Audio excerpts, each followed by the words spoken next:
They aren't spending like that because they're working harder than you. They are just in massive amounts of credit card debt. So after tax, national insurance and my pension, I have just a little over £300. I think it's like £330 left. Welcome back to Common Sense Lab, where we break down the real world issues people are going through with actual data, not just feelings.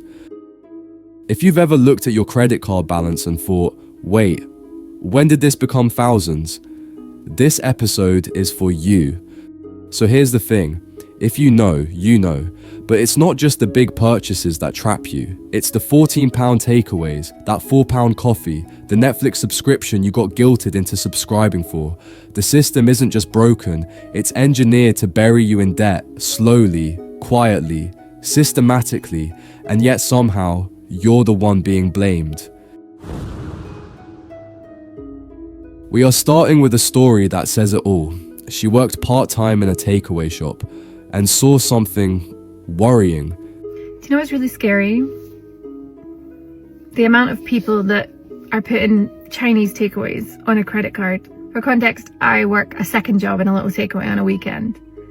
And the amount of people that, number one, pay by PayPal. We all know how easy PayPal is to link to a credit card. But number two, who physically come in the shop and spend a fiver, tenner, and they whip out their Barclay card or their Tesco Club Card credit card and they pay for it on credit card.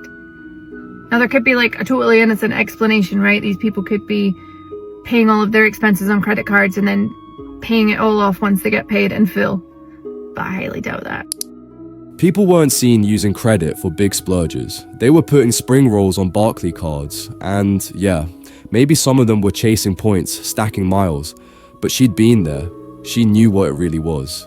I was that person. I was that person that put silly, insignificant little purchases on a credit card. That was me. We need to do better, guys. As a generation, we need to do better. If you haven't got the money for it and you haven't budgeted for it, why are we putting ourselves in debt for a sausage supper and a chicken fried rice? Why are we doing it?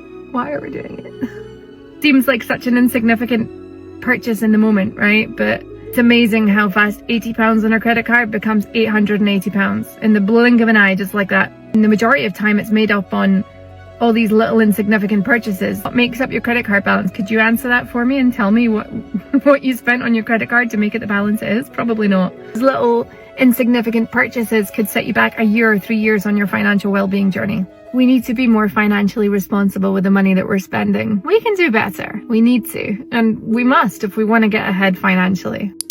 Let me let you in on the dirty secret.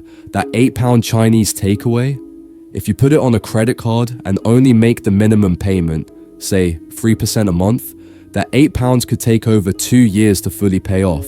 And by the end, you'll have paid nearly £15 for it, just in interest. Now multiply that by every coffee, every Uber, every just this once spend. Let's say you do 10 little purchases a month, that's £80. In 1 year, that's nearly £1,000. And if you end up only paying the minimum each month, that £80 becomes £880, just like that. And when you're juggling bills and bouncing between jobs, the takeaway isn't comfort food, it's survival. So let's clear the stink in the air a bit. We can't keep trying to make this about irresponsibility. It's about math. Some people aren't really understanding the bigger issue here, so I'm just going to explain it. So after tax, national insurance and my pension, I earn just over £2,000 a month. So I am on technically an above average wage. I am not on minimum wage. As I've explained before, I pay for everything myself. I don't get any help whatsoever. So that's including from my family, friends and the government. So after all my direct debits come out, I have just a little over £300. I think it's like £330 left. Now let's pretend that I have never owned a loan, a credit card, and I have lived within my means, as many of you have told me I should do and what others should do as well. So with that £330, I have to still get food for the month, so it's about 100 quid a month. I still need to get gas and electric. That's another 50 quid on each, so that's another £100. I still need to get petrol. And well, a full tank, I could stretch it, and I mean I'm stretching it for a month. So that's about 60 to 70 quid for a full tank. So after all that, I'm left with about 60 quid for the month for myself, to treat myself. So that's including a takeaway if I need to buy someone a birthday present that month, clothes, my lashes, nails, you know, some self-care, house stuff if I need to buy cleaning products, toilet paper, the household stuff.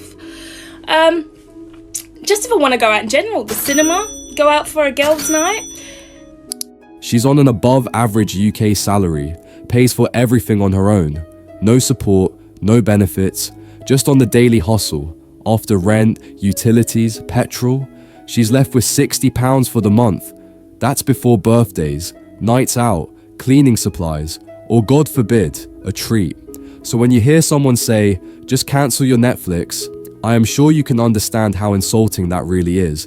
The issues we are all facing isn't the £16 subscription, it's the £1,200 rent, it's the stagnant wages, it's the actual cost of surviving. That's not very much, 60 quid a month. And you would have assumed that earning £2,000 a month, you would have been able to live comfortably, when in reality, living costs are a joke, and especially if you are trying to do it by yourself, it literally makes it so hard to do anything without any help. And people are saying, oh well, you should get rid of that Netflix subscription that you've got for £10, like that's the issue. When in reality, I am for sure, is just living to work. But I'm on an above average wage. You would have thought that would have been okay. So I think the bigger issue here is the cost of living. Because even without my debt, I'm still not living comfortably. Now here's where it gets twisted in this mad system. You're broke, barely making rent, and scrolling through your feed after a hard day's work, watching everyone fly to Coachella, and you wonder, am I failing? I need everyone to know this about being in your early 20s. You will meet people that are going to Europe every summer, buying new cars, buying new outfits, going to Coachella. And if you are wondering, how can they afford to be living like this? Like, is something wrong with me that I'm not able to spend like that? Just know they aren't spending like that because they're working harder than you, because they're networking better than you, because they're better connected. They're probably not even generationally wealthy. They are just in massive amounts of credit card debt. How much someone spends and the life that they portray on social media is not necessarily reflective of how much money they are really making. But here's what no one really shows you. The stacking, silent, suffocating heaps of credit card debt sitting just behind the filtered smiles. That influencer life, that high-flying friend, they're not managing money, they're managing an image, and the deceptive part, they'll never show you the cost. They'll show the flight, not the finance charge, the brunch, not the balance, the glow-up, not a single late fee. And there you are, sitting, wondering if you're falling behind, when really, you're just not falling into the trap. They are not living within their means, just better at faking it. Reality check. A weekend in Ibiza, that's a £300 flex, paid off over 3 years at 25% interest. That new £1,200 iPhone, add £400 in interest if they only make minimum payments. And those designer trainers, that bottomless brunch, that Coachella trip, all on credit. Nothing is wrong with you if you're not able to spend like that. In fact, you are way better off in the long run because you are living within your means instead of going into crazy debt to portray a lifestyle that is far above it. Let me say this as clearly as I can. You're not behind. You're just not pretending. You're not chasing debt to keep up.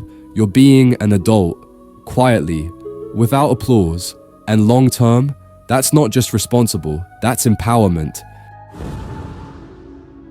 So how bad is it?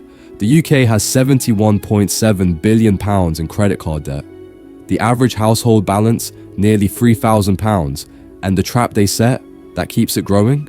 Minimum. Payments. Allow me to break it down. The average credit card balance in the UK of £3,000 with 22.9% APR. trying to chip away at that with the minimum monthly payment, it will take you 27 years to pay off and cost you over £5,000 in interest. You think you're paying it down? You're really not. You're just paying a subscription fee to exist while fattening the pockets of the lenders. It's a subscription to your own misery. Look, this video isn't a lecture about doom scrolling. There's a way out. Step 1. Stop using credit for the little stuff. If you don't have it, don't spend it. Step 2. Look into a balance transfer card if possible. 0% APR for 12 to 24 months. Gives you breathing room. Step 3. Get honest about your numbers. Use a debt calculator. Face it head on. Make a plan. And above all, stop blaming yourself. You're not as weak as you think. You're not irresponsible. You're swimming in a stream that has a strong undercurrent designed to drown you. But together, you and me, we can unlearn the shame, expose the traps, and break the cycles. There is no way that you messed up because you bought a takeaway. You're broke because the system is feeding off your survival. So no more shame, quit it. No more silence, and definitely no more Chinese on a credit card. Got it? If you found this breakdown useful, hit that subscribe button. We're building a community of people who want to understand what's really happening behind the headlines. Drop your thoughts in the comments. Are you seeing similar issues where you live?